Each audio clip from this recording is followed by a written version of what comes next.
So there is currently a debate over this viral offer header. Some say it's great. Think about Amazon and other consumer product pages. All the information you need, from features to social proof, is available right there for you to see. No scrolling, no exploration required. Others say it's not at all conducive to B2B buyer psychology. People don't go to Amazon to get educated on a particular product. They go to compare pricing and ensure trustworthiness. However, here's the curveball of this video. From my experience, most Chinese sites are actually built this way. And China's lead on UI UX design might be forging the future for Western SaaS and AI offers. Now, I'm sure you've probably used AliExpress or Temu, or at least you did before we waged a trade war on the most capable manufacturing country on earth. The bottom line is, on sites like these, information is everywhere. Now, one of the main reasons for this is China's languages being what is called logogrammatic. It looks more complex, however, by virtue of that, it is actually taking up less space on the page. When you consider that there are also many different dialects of the already many different languages used in China, you can imagine that typing in any Chinese language is not so easy. That is, compared to typing in a much less contextual language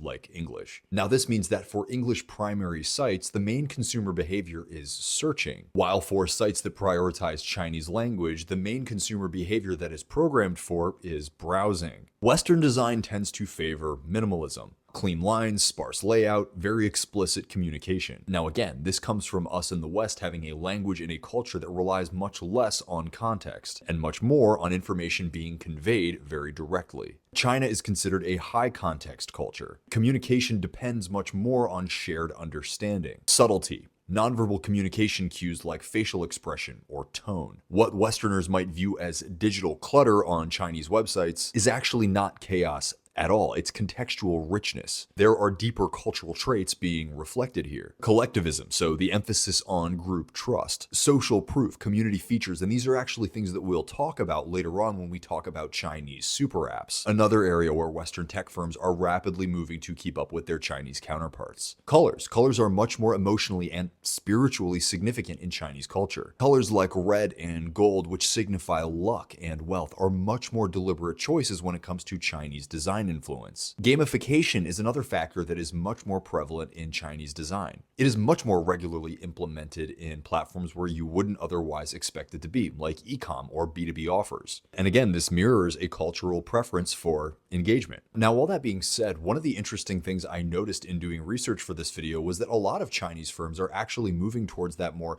simplistic layout that you see on Western B2B offers. Obvious front-facing position of the offer, the market, and the differentiating factors.